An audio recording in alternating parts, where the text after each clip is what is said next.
Sandwich वाले की सफलता। एक बार की बात है, दूर एक गांव में रोहन नाम का एक अनाथ लड़का रहा करता था। रोहन का कोई घर ना होने के कारण वो दिन भर मजदूरी का काम करता और रात के समय पेड़ के नीचे सो जाता था। उसे देखकर गांव के लोग तरह तरह की बातें करते थे। कुछ लोगों को उसकी दया भी आती थी। पता नहीं इस बेचारे का क्या होगा। बेचारा पढ़ा लिखा भी नहीं है और क्या पता इसकी जिंदगी में कभी शादी होगी भी या नहीं। लोगों के ताने सुन अब रोहन ने ठान लिया था कि वो कुछ न कुछ अच्छा करके सबकी बोलती बंद कर देगा। अब धीरे धीरे उसने अपने पास कुछ पैसे जमा कर लिए और एक छोटा सा घर किराए पर ले लिया। अब रोहन वहाँ समोसे बनाकर ट्रेन के यात्रियों को बेचा करता था। एक दिन वो ट्रेन में समोसे बेच रहा था। समोसे ले लो, समोसे, गर्मा गर्म समोसे। रोहन एक यात्री के पास जाकर, सर समोसे ले लो, गर्मा गर्म है सर। तभी वो यात्री रोहन से, बेटे मेरे पास मेरा सैंडविच है। ऐसा कहकर उस आदमी ने टिफिन में से सैंडविच निकाला। उसे देखकर रोहन ने उस आदमी से पूछा, ये क्या है सर? तभी वो यात्री रोहन से, ये सैंडविच है बेटा, क्या तुम खाना चाहोगे? नहीं नहीं सर, ये आपका है। उस आदमी ने रोहन के हाथ में सैंडविच दिया। रोहन ने संकोच के साथ सैंडविच खाया। सैंडविच बहुत ही टेस्टी था। वो सैंडविच की टेस्ट देखकर रोहन उस आदमी से, सर ये तो बहुत ही स्वादिष्ट है, क्या आप मुझे बता सकते हो ये कैसे बनाते हैं? उस आदमी ने रोहन की रिक्वेस्ट को मानकर उसे 2-3 सैंडविच के प्रकार बताए और उसे कैसे बनाते हैं उसकी सारी जानकारी भी बताई।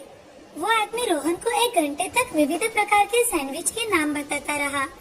रोहन भी बड़ा मन लगाकर उसकी सारी बातें सुन रहा था। सब समझकर रोहन ने उसका धन्यवाद किया और वहाँ से चला गया। रोहन अपने गांव में फिर से लौट आया और उसने लोगों से कुछ पैसे उधार में मांगे तो लोगों ने उसे पैसे देने से इनकार कर दिया। फिर रोहन ने अपने पास के कुछ पैसों से बीच बाजार में सैंडविच का एक ठेला लगाया। शुरुआत में गांव के लोग रोहन से, अरे भाई ये क्या है, हम सब तो ऐसा कुछ नहीं खाते। 2 दिन बाद 2 बच्चे उसके ठेले पर आए और रोहन से, भैया भैया हमें सैंडविच चाहिए। रोहन ने बच्चों को ताजी सब्जियों से अच्छा सैंडविच बना कर दिया और बच्चों ने जब वो सैंडविच खाया तो उन्हें सैंडविच बहुत पसंद आया। तभी बच्चे रोहन से, भैया ये सैंडविच तो बहुत ही अच्छा है। तुम्हें पसंद आया? हाँ भैया हमें सैंडविच बहुत पसंद आया। बच्चों ने घर जाकर अपने माँ पिताजी को बताया। उस दिन से रोहन की दुकान पर सैंडविच खाने के लिए भीड़ जमा होने लगी। अब रोहन ने अलग अलग प्रकार के सैंडविच बनाना शुरू कर दिया और वो सैंडविच भी लोगों को बहुत पसंद आते थे। लोग बड़े चाव से सैंडविच खाया करते थे। जिन औरतों से सुबह टिफिन नहीं बन पाता था, अब वो बच्चों को टिफिन में सैंडविच खरीद कर देने लगी थी। सैंडविच सब्जियों से बने होने के कारण सेहतमंद थे। बच्चों से लेकर बूढ़े लोगों तक रोहन का सैंडविच सबको बहुत पसंद था। कुछ ही दिनों में रोहन की अच्छी कमाई होने लगी। तभी रोहन ने गांव के जरूरतमंद युवकों को ट्रेनिंग देकर उन्हें सैंडविच बनाना सिखाया और उन्हें तनख्वाह देकर आसपास के गांव में ठेले लगवा दिए। इससे उसका सैंडविच बहुत फेमस हुआ। कुछ ही सालों में रोहन ने अपना अच्छा बड़ा घर बनवाया और शादी भी की। वो अब बहुत ही खुश था। उसे देखकर गांव वाले भी बहुत खुश हुआ करते थे। मगर रोहन को हमेशा एक चीज महसूस हुआ करती थी। एक दिन रोहन खुद से, मुझे जिस व्यक्ति ने रास्ता दिखाया उस व्यक्ति का मुझे नाम तक नहीं पता। मुझे तो वो कहाँ रहते हैं ये भी नहीं पता। ये बात उसे हमेशा मन ही मन खाई जा रही थी। एक दिन रोहन शहर गया हुआ था। घर लौटते समय उसे रास्ते पर कार का एक्सीडेंट हुआ दिखाई दिया। एक आदमी सड़क पर जख्मी अवस्था में पड़ा दिखाई दिया। उसके पास जाकर रोहन, आपको ज्यादा लगा तो नहीं है ना? उस आदमी का चेहरा देख रोहन ने उसे तुरंत ही पहचान लिया। वो वही आदमी था जिसे रोहन ढूंढ रहा था। उसे उठाकर रोहन तुरंत ही अस्पताल में लेकर गया। अस्पताल में जाकर उसका सारा इलाज रोहन ने किया और उसे होश आते ही रोहन उस आदमी से, सर अब आपको कैसा लग रहा है? धन्यवाद बेटे, आज तुमने मेरी जान बचाई।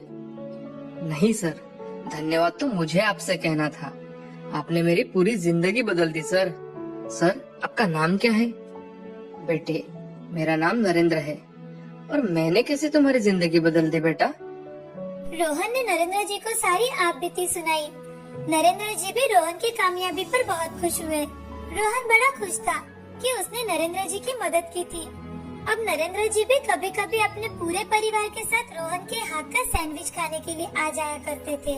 रोहन को हमेशा मन में जो कमी लगती थी वो अब पूरी हो गई थी। इस कहानी से हमें ये सीख मिलती है कि सहायता सिर्फ वस्तु या पैसों से ही नहीं होती। अगर अपना ज्ञान बांटकर किसी की सहायता की तो वो भी बड़े काम आ जाती है। श्री रामपुर नाम के गांव में मोना नाम की एक बहुत ही सुंदर लड़की थी। वो अपने माता पिता के साथ रहा करती थी। उसके पिताजी रमेश एक बड़े कंपनी में काम किया करते थे और माँ सुशीला घर की बागडोर संभाला करती थी। मोना को आइसक्रीम खाना बहुत ही पसंद था, इसीलिए उसके माता पिता हमेशा परेशान रहा करते थे। एक दिन मोना के लिए संजय नाम के लड़के का रिश्ता आता है। लड़का पढ़ा लिखा होने के साथ साथ गुणी और सुशील भी था। संजय अपनी माँ शारदा के साथ मोना को देखने आता है। तभी रमेश जी, आइए आइए, बैठिए। नमस्ते। आइए ना बहन जी। नमस्ते सुशीला जी। आपको यहाँ आने में कोई तकलीफ तो नहीं हुई ना? जी नहीं, हमें आने में कोई तकलीफ नहीं हुई। सुशीला बहन, लड़के को बुलाइए ना। मैं तो लड़के को देखने के लिए कब से बेताब हूँ। जी शारदा जी, अभी बुलाती हूँ। ऐसा कहकर सुशीला मोना को आवाज देती है। मोना, बेटी मोना। जैसे ही मोना बाहर आती है सभी उसकी ओर देखने लगते हैं। मोना दिखने में बहुत खूबसूरत थी। संजय मोना को देखता है तो उसे देखता ही रह जाता है। उसे मोना बहुत पसंद आती है।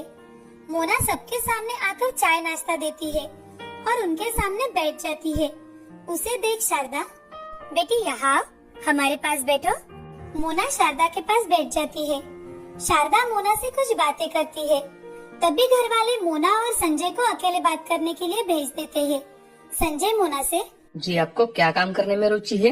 वैसे तो मैं सभी काम करती हूँ, मगर मेरा सबसे फेवरेट काम है ऑफिस का काम। मुझे ऑफिस का काम करना बहुत अच्छा लगता है।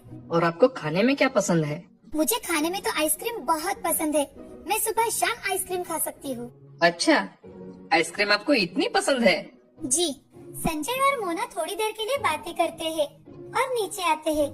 तभी सुशीला मोना से, बिटिया तुम्हें लड़का पसंद तो है ना?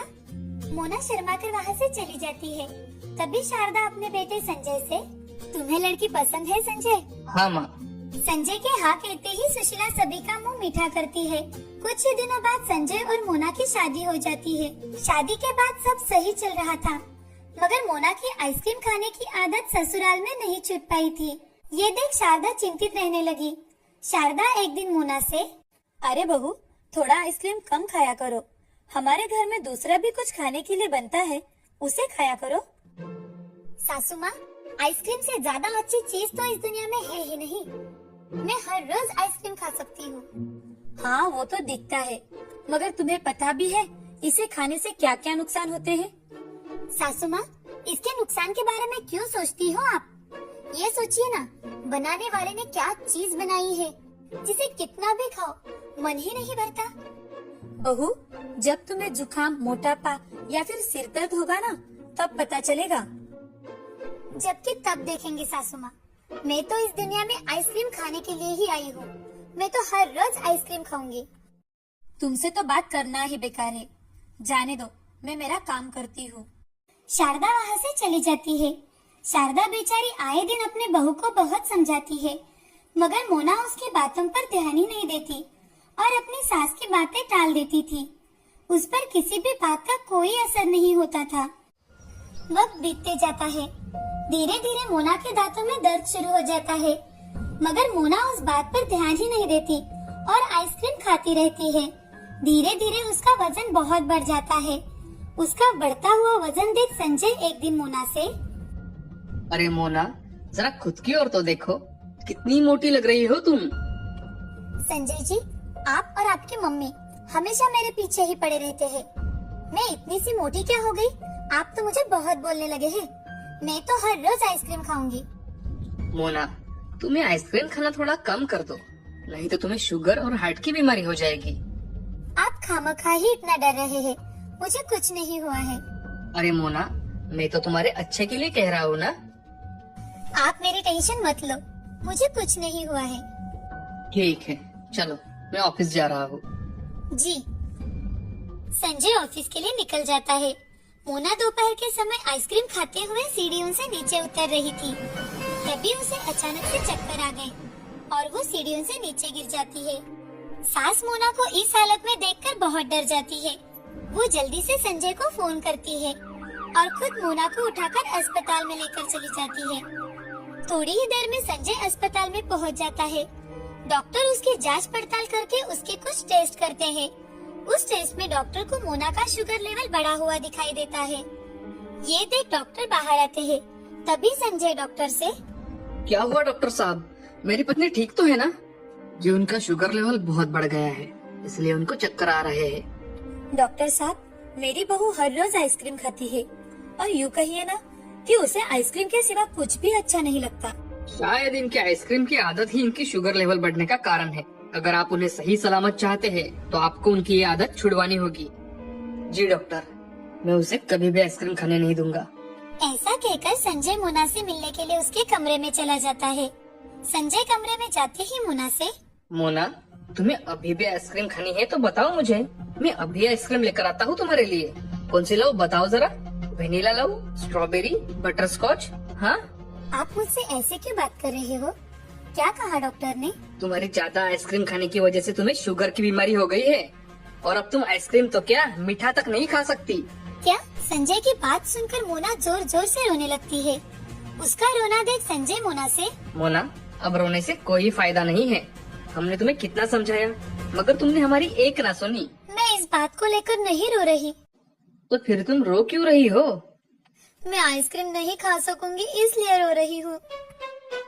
हे भगवान, क्या करूँ मैं तुम्हारा? ऐसा कहकर संजय मोना के साथ घर चला जाता है। ऐसे ही समय बीतता जाता है। मोना आइसक्रीम खाने की आदत छोड़ने की बहुत कोशिश करती है। उसके साथ ही वो प्राणायाम और डेली एक्सरसाइज भी करने लगती है। उससे उसका शुगर लेवल कम होने में मदद होती है। साथ ही साथ मोना का मोटापा कम हो रहा है, ये देख घर वाले बहुत खुश हो जाते हैं। ऐसे ही एक दिन उसे पता चलता है कि वो संजय के बच्चे की माँ बनने वाली है। वो संजय से, संजय जी, मुझे आपको एक बात बतानी है। हाँ कहो मोना, क्या बात है? संजय जी, आप पापा बनने वाले हो और मैं माँ बनने वाली हूँ। मोना, मैं आज बहुत खुश हूँ। मैं तो आज ऑफिस में मिठाई बांटूंगा। माँ, माँ। संजय ये खुशखबरी अपनी माँ को सुनाता है। उनके घर में जैसे खुशहाली छा जाती है। ऐसे ही 7 महीने बीत जाते हैं। एक दिन संजय मोना के साथ एक शादी में चला जाता है। वहाँ से लौटते समय उनके कार का बहुत ही बड़ा एक्सीडेंट हो जाता है। उन दोनों को तुरंत ही अस्पताल में भर्ती करवाया जाता है, जहाँ संजय को जल्दी होश आ जाता है, मगर मोना को होश ही नहीं आता। उसकी शुगर की बीमारी की वजह से उसकी कंडीशन क्रिटिकल बन जाती है। तभी संजय डॉक्टर से, डॉक्टर, मोना की तबीयत कैसी है अभी? उनकी तबीयत तो थोड़ी क्रिटिकल ही है। वो प्रेग्नेंट होने के कारण उसकी तबीयत ज्यादा खराब हो गई है और शुगर की वजह से उनकी ब्लीडिंग थमने का नाम ही नहीं ले रही। डॉक्टर साहब, आप कुछ कीजिए, मेरी बीवी और मेरे बच्चे को बचा लीजिए। संजय जी, हम हमारी पूरी कोशिश कर रहे हैं। लगता है हमें उनकी प्रीमैच्योर डिलीवरी करनी होगी। आपका साइन लगेगा हमें। जी डॉक्टर साहब, अभी करता हूँ। ऐसा कहकर डॉक्टर उनके सामने पेपर रख देते हैं और संजय जल्दी से उन पेपर्स पर साइन कर देता है और डॉक्टर मोना की प्री मैच्योर डिलीवरी कर देते हैं। तभी मोना की सास शारदा अस्पताल में आ जाती है। पूरे 2 घंटे के बाद डॉक्टर ऑपरेशन थिएटर से बाहर आते हैं और संजय से, मुबारक हो संजय जी, आपको बेटी हुई है। माँ और बच्ची दोनों सही सलामत है। बच्ची अभी कम महीने की होने के कारण हमने उसे अंडर ऑब्जर्वेशन में रखा है। धन्यवाद डॉक्टर साहब, मैं आपका शुक्रिया कैसे अदा करूँ समझ में नहीं आ रहा। अब आप भी थोड़ा आराम कर लीजिए। डॉक्टर वहाँ से चले जाते हैं। तभी संजय और शारदा मोना के पास चले जाते हैं। दोनों को देख मोना बहुत खुश हो जाती है। तभी शारदा मोना से, बहू तुम माँ बन गई हो और मैं दादी बन गई हूँ। मोना की आंखों में आंसू आ जाते हैं। ये देख शारदा मोना से, आज के बाद बिल्कुल नहीं रोना, समझी? माँ जी, मेरी वजह से मेरी बच्ची आज इस मुसीबत का सामना कर रही है। मैं आज के बाद आप सबकी बातें मानूंगी। मुझे माफ कर दीजिए। माँ जी, मैंने आपको बहुत भला बुरा कहा। अरे बहू, छोटी छोटी बातें तो वही भूल जानी अच्छी होती है। मैं तो कब की भूल गई। और तुम भी जल्दी से घर आ जाओ, समझी? हाँ माँ जी। कुछ दिनों बाद मोना अपनी बच्ची को लेकर घर आ जाती है। सब घर के सदस्य मिलकर नन्ही परी का स्वागत करते हैं। उस दिन से मोना अपने परी के साथ खुशी खुशी रहने लगती है। साथ में ही मोना अपनी आइसक्रीम खाने की आदत को त्याग देती है और अपने पूरे परिवार का ख्याल रखती है। इस कहानी से हमें ये सीख मिलती है कि कुछ बातें बड़ों की मानकर अपने जीवन का भला हो सकता है। कौन सी भी चीज ज्यादा मात्रा में खाने से अपने शरीर को हानि हो सकती है, इसीलिए कोई भी चीज एक लिमिट तक ही खानी चाहिए।